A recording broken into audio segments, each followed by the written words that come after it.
Oh non, encore! Elle sort à peine du garage, j'en peux plus là! Va chez Basvel Autoservice. Ils feront un examen complet de ta voiture et te donneront des conseils. Tu les connais bien? Eh oui, ils m'ont réparé mon ancien véhicule. Et maintenant, c'est grâce à eux que je roule en électrique. Basvel Autoservice, toutes les solutions pour votre auto, de l'enlèvement d'épave gratuit à la vente de véhicules. Votre borne pour voiture électrique à 390 € hors installation. Plus d'infos sur Facebook et sur YouTube, Basvel Autoservice. Pour les trajets courts, privilégiez la marche ou le vélo. Bonjour les amis, on va aller sur cette MG EHS première génération sur lequel on va tout simplement vous faire quelques petits, on va vous délivrer quelques petits tuyaux, quelques petites astuces. Allez, c'est parti, on y va. Tac, regardez comment il est magnifique et je vais vous faire deux petites infos sympathiques. Bienvenue, nous sommes à bord du MG EHS sur lequel on est tout simplement j'ai mis en route et là il fait donc je regarde si on a une température, tac tac tac, si il fait 0 degré, on le voit tout en bas en fait au niveau du ici où il y a la vitesse, hein. Donc il y a de quoi faire en tour cumulé, 198 km, donc on a à peu près la moitié en carburant, un petit peu moins, et on a que 8%, donc soit 4 km au niveau électrique. Regardez, c'est de ce côté là, vous avez une jauge, donc en fait vous avez une jauge de chaque côté, et ce qui nous permet de voir que en fait au niveau électrique, hein, sur ce EHS première génération, vous avez 52 km d'autonomie. Très souvent, et vous le regardez et vous le constatez à travers les différents groupes, que vous pouvez avoir beaucoup plus. Là aujourd'hui, il est en mode thermique au niveau fonctionnement. Et il faut que j'essaye de voir si je peux vous mettre le plan. Donc vous voyez ici, il est en train de tourner. Alors ce qui est bizarre, c'est qu'il n'y a rien d'alimenté, mais c'est le moteur thermique. Je le sens à la vibration très légère, mais je le sens quand même. J'ai l'habitude de ce véhicule. Et là, je vais tout simplement passer en mode électrique. Alors pour le mode électrique, vous voyez, c'est ici. On appuie. Alors, mais pourquoi ça ne marche pas? Parce que regardez, il y a 0 degré ici. Et je lui demande d'avoir 21 degrés. Tout simplement. Donc, je vais réduire en fait la température. Donc, si vous mettez... Alors, je crois que c'est 10 degrés.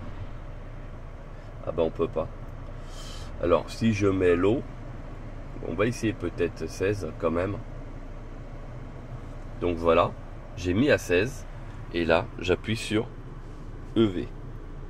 Et ça ne marche pas. Parce que de base, quand il y a plus de 10 degrés de différence, ça ne fonctionne pas. Donc du coup, si je mets sur l'eau, donc ça veut dire froid, sur les deux côtés, là, ça peut fonctionner. Et voilà, vous avez vu ?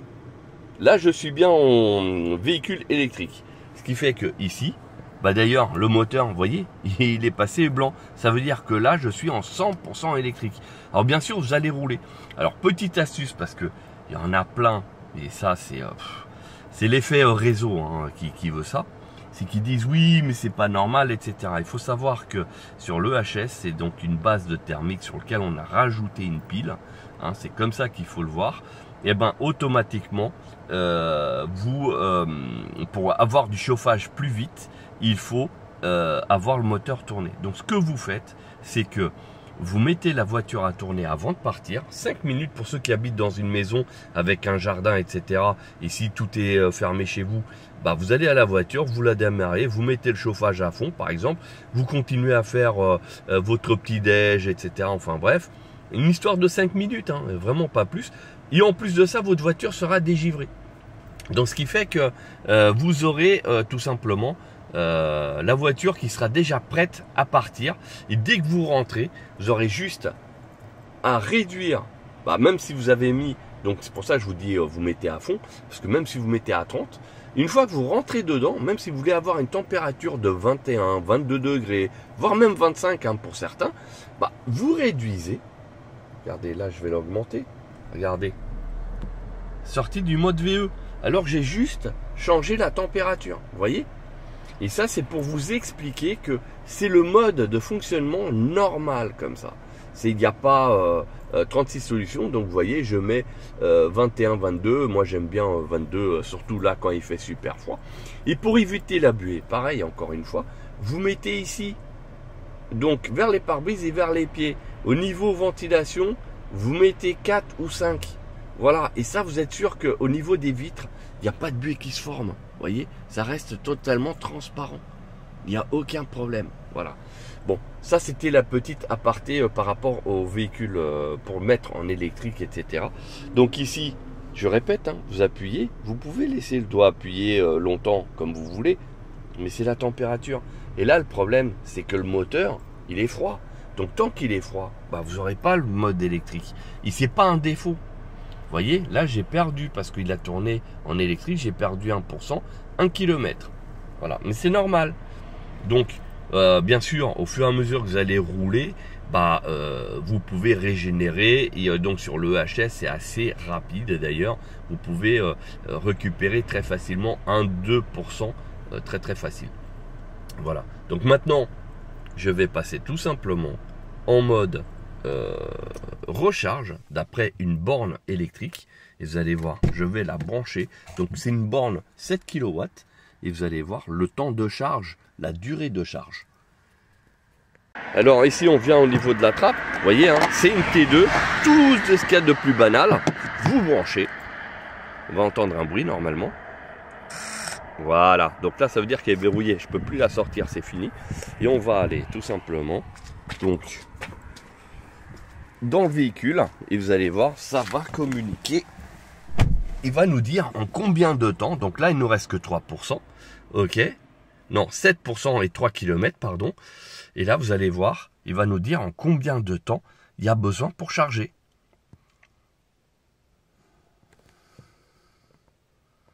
Alors, on y va.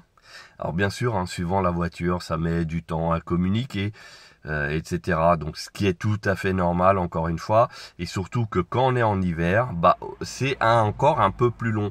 Et ça, c'est quel que soit le véhicule hybride, le véhicule électrique, quelle que soit la marque.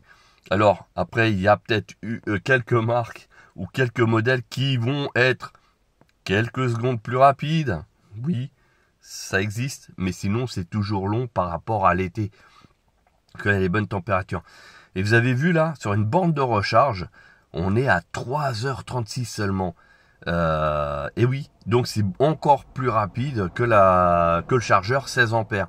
C'est pour ça que tous ceux qui achètent un véhicule hybride, peu importe la marque, le modèle, etc., je vous le dis, passez directement avec une borne. Au prix de la borne aujourd'hui, ça serait dommage de vous en passer, surtout que ça vous rend plus confortable au niveau de l'utilisation.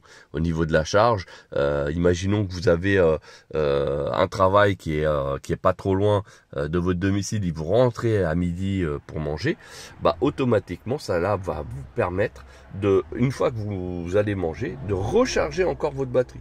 Voilà. Alors je reprends au niveau de la vidéo, hein, c'est en train de charger tranquillement et doucement. On vient tout simplement au niveau du tableau de bord. Pourquoi? Bah parce que tout simplement vous êtes très nombreux à me demander en fait des conseils par rapport à l'utilisation, configuration. Donc si je dis pas de bêtises, enfin j'espère que c'est ça. Non, c'est même pas ça. Donc pour revenir en arrière, toujours maison.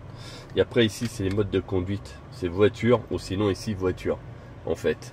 Et c'est très très simple, il suffit tout simplement donc ici au niveau de la tablette principale, vous allez dans ça doit être dans autre peut-être, non, maintenant c'est conduite, voilà, c'est maintenant c'est conduite. Donc ça, quand vous allez prendre l'autoroute et que vous avez besoin, enfin vous allez faire un long trajet, etc. Ce que je vous préconise, c'est de mettre sur niveau moyen. Pourquoi? Parce que ça veut dire tout simplement que vous allez rouler en hybride sur l'autoroute, mais que vous allez maintenir un niveau moyen. Donc là, ici, au niveau de la batterie, vous allez voir, c'est assez simple. Ici, il y a un petit trait qui s'est ajouté en dessous du K. Ça veut dire que la batterie, elle va garder en fait, là, elle est en train de charger, c'est pour ça, mais toute cette partie-là, là, jusqu'au E, pour le vide, ça va le conserver au maximum. Donc des fois, il peut y avoir un trait ou deux en moins, mais logiquement, elle va recharger.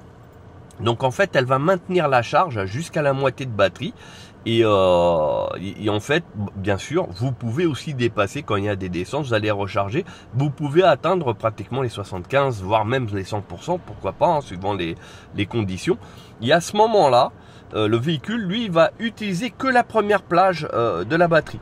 Si je mets niveau batterie élevé, vous allez voir, il va passer à 75%. Vous voyez ici. Donc à bonne utilisation, bien sûr. Ici, c'est si vous allez dans une zone éventuellement où il n'y a pas beaucoup de bornes de recharge, où ça va être vraiment très compliqué, à ce moment-là, vous mettez niveau de batterie élevé. Ou alors si vous pensez arriver dans une zone ZFE et que vous êtes obligé de rouler en 100% électrique, à ce moment-là, vous le mettez. Mais sinon, pour les longs voyages, voilà, je vous préconise ça. Savoir que si vous arrivez à destination et que vous avez vous-même une borne de recharge ou de quoi charger à domicile, enfin une fois sur place, ou alors que c'est très facile d'avoir des bornes sur place, vous mettez ça, et puis quand vous arrivez dans l'agglomération ou quand vous arrivez proche de chez vous, vous le remettez tout simplement par mode défaut. Mode défaut, c'est tout simplement que vous allez jusqu'à vider complètement la batterie. Et à partir de là, vous verrez que vous allez réellement faire des économies.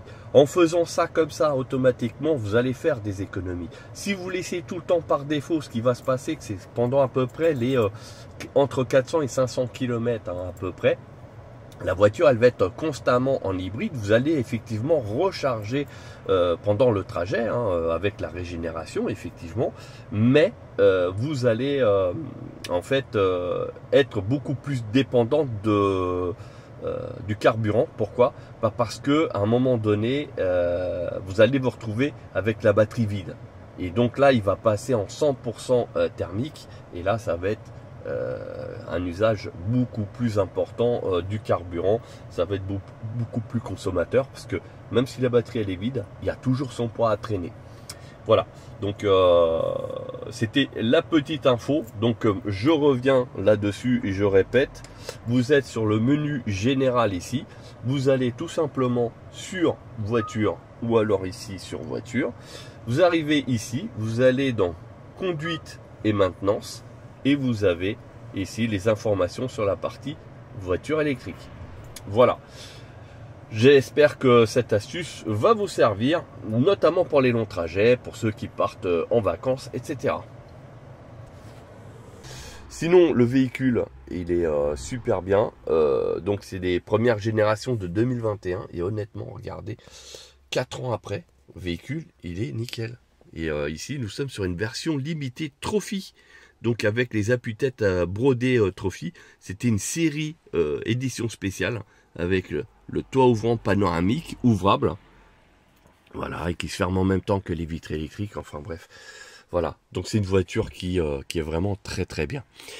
Voilà, j'espère que cette vidéo elle vous a plu, elle vous a intéressé. Si vous avez besoin d'informations complémentaires, n'hésitez pas à aller dans les commentaires ou même sur le groupe, le fan club MG France. Voilà, vous avez plein d'utilisateurs, ils vous donneront des astuces, des conseils, etc. Sur ce, merci d'avoir regardé jusqu'au bout. N'hésitez pas à vous abonner pour d'autres vidéos sur l'automobile. Et je vous dis à bientôt.